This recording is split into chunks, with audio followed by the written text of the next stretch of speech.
Olá, queridos. Mais uma vez estamos aqui para falar da palavra de Deus, trazer essa palavra que é tão maravilhosa, tão boa para nossas vidas, nos faz tão bem, tão saudáveis. Está todos os dias, né, compartilhando dessa palavra, recebendo aí a todos que recebem essa palavra. Com certeza Deus tem algo e faz e vai fazer algo através desse instrumento, desse canal, para todos, né? A ideia é que todos tenham acesso a essa palavra e possam desfrutar um pouco dessa coisa tão maravilhosa que é a palavra de Deus. Então eu quero compartilhar com os irmãos Gálatas capítulo 4, verso 4, diz assim: Mas quando chegou a plenitude do tempo, Deus enviou seu próprio Filho, que veio como filho de mãe humana e viveu debaixo da lei, para libertar os que estavam debaixo da lei, a fim de que nós pudéssemos nos tornar filhos de Deus. Que palavra maravilhosa, né, irmãos? Que bênção para nós é a palavra de Deus. Deus chegou, veio ao mundo, e Gálatas registra que foi na plenitude dos tempos, né? Ou seja, no tempo determinado, no tempo certo, no tempo exato, no tempo inteiro, no tempo organizado, no tempo determinado para que isso acontecesse. Então, essa palavra plenitude nos faz pensar nessa coisa de ser, de o mundo estar pronto, inteiramente pronto para receber o Messias enviado. Alguns profetas, chamados de profetas messiânicos, porque profetizavam a respeito do Messias, há mais de 3.500 anos antes já faziam, né, já profetizavam dizendo que haveria de vir um Messias. Esse Messias vinha para libertar o seu povo, esse Messias vinha para trazer a paz ao povo e para atender, né, essa necessidade do povo. Então, esses profetas messiânicos já faziam menção de Jesus há mais de 3.500 anos antes de Cristo. E a plenitude, o que seria? Por que a Bíblia relata plenitude, tempo certo? São palavras que são registradas dependendo da Bíblia, da linguagem que ela utiliza, mas eu vou ficar com essa palavra plenitude, né? Então é assim, podemos ver três pilares acontecendo ali importantes, né? O primeiro, a cultura grega. A cultura grega, ela é uma cultura que vem como uma base forte, né?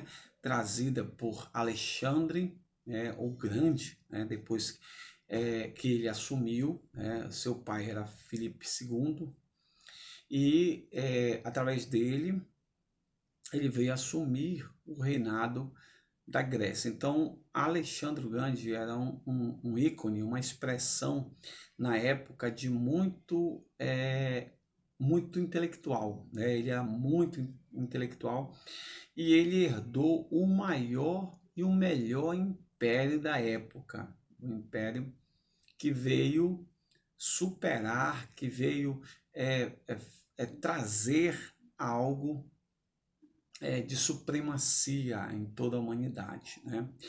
E uma coisa que é interessante a gente relatar também é que como ele era um homem criado aos pés de Aristóteles, ele tinha um conhecimento muito grande, né? Bem intelectual, e as questões culturais elas tiveram uma expressão maior, né? E também quando a gente vê a questão das ciências, né? A matemática, a geografia, foram assim ciências que se expandiram com uma enormidade nesse reino. Então foi um reino bem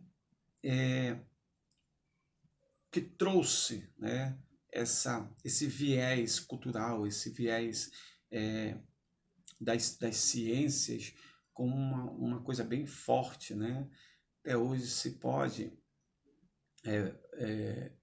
se fala da questão da Biblioteca de Alexandria, né? Que tinha assim uma variedade, uma diversidade, né, de livros, e os gregos tinham conhecimento, buscavam conhecimento muito grande. A gente vê isso expressar nesse reinado de Alexandre o Grande. Ele não demorou muito tempo, né, aos 33 anos morreu, né, mas ele deixou assim, na sua época, no seu reino, ele trouxe esses legados, né? Deixou esse legado dessa coisa bem cultural, dessa coisa bem intelectual.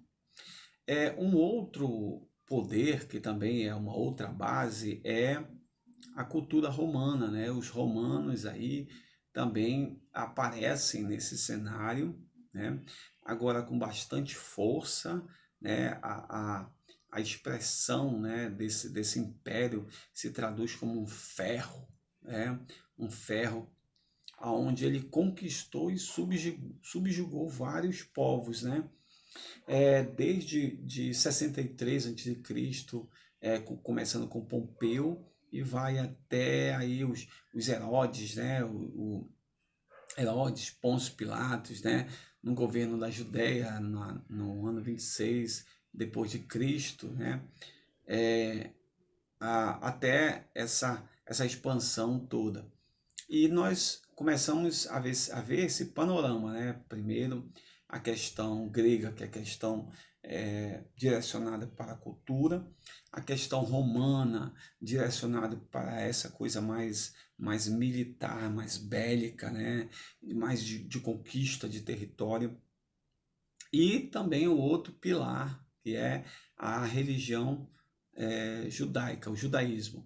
Apesar que diante dos romanos, né, na época em que os romanos estavam dominando ali, eles não tinham tanta força, né, diante dos romanos, mas a religião judaica, né, ela foi sempre respeitada. Então nós temos aí três pilares: a Grécia, né, no seu apogeu, Roma também no seu apogeu. A Grécia contribui com essa questão cultural, a Roma vem contribuir com essa questão da expansão do seu império em todo o mundo, e a religião que predominava era a religião judaica ali para o povo de Israel. Então, esses três pilares, eles contribuíram, eles se entrelaçaram, né, nesse momento histórico. Eles serviram de panorama histórico para a chegada de um grande homem, a chegada do Messias, né, que ele concretiza o plano de redenção do Pai. As profecias todas apontavam para que Jesus vinha ao mundo, né, como Messias enviado, ia nascer, né, um menino, né, nascido de mulher, que ia ter seu ministério aí e cumprir o plano de redenção para todos. Então precisava-se de um cenário de fundo para que essa aparição acontecesse. E o cenário de fundo é exatamente isso, registrado em Gálatas 4:4, que é a plenitude dos tempos. A religião dominante, a religião que era forte, era o judaísmo, a questão cultural que veio como legado dos gregos, e o Império Romano. Essas três bases, né, serviram de sustentação, serviram de cenário para o momento de Jesus, da chegada de Jesus. E Jesus chega, né, se cumpre todas as profecias a respeito do Messias. Jesus vem ao mundo. A Bíblia diz em João que ele se fez carne e habitou no meio de nós, e nós vimos a sua glória como a glória do unigênito do Pai, cheio de graça e cheio de verdade. E Jesus veio cumprir o plano de redenção. E esse plano de redenção, queridos, inclui a minha vida e a sua vida.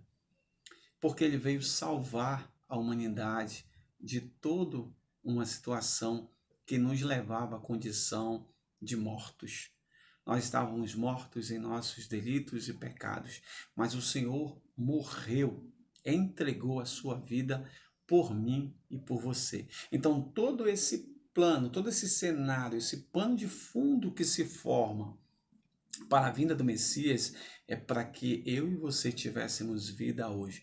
É para que eu e você tivéssemos acesso livre ao Pai por intermédio de nosso Senhor e Salvador Jesus Cristo. Ele veio para nos dar vida, deu a sua vida por nós, morreu por nós para nos salvar e hoje só estamos aqui de pé, só estamos aqui falando, ou você está me ouvindo agora, por quê? Porque ele executou cabalmente o plano de redenção. O plano de redenção estipulado foi cumprido com a sua morte, a morte de cruz, a sua ressurreição. E a Bíblia nos diz que ele também retornará. O seu retorno é iminente. Ninguém sabe, nem o Filho sabe, senão só Deus que sabe a respeito e sabe o dia e a hora. Mas o que temos que fazer para isso? Temos que estar atento a isso, temos que buscar no Senhor todos os dias, temos que nos consolidar com o Senhor, nos entrelaçar, porque nós começamos a ver também, segundo o relato bíblico, que as coisas estão se montando, digamos assim, esse cenário, né? Não é aquele cenário antigo, mas um outro cenário, mais com outros personagens, mas que o cenário está se montando para a volta de Jesus. E a pergunta que não quer calar: você está preparado para a volta de Jesus? Porque quando ele estava assunto aos céus, os anjos falaram: olha, vocês estão vendo ele subir, esse que vocês estão vendo subir, ele vai descer, ele vai retornar para vir buscar a sua igreja. Então, é uma pergunta que fica no seu interior. Responda para você mesmo.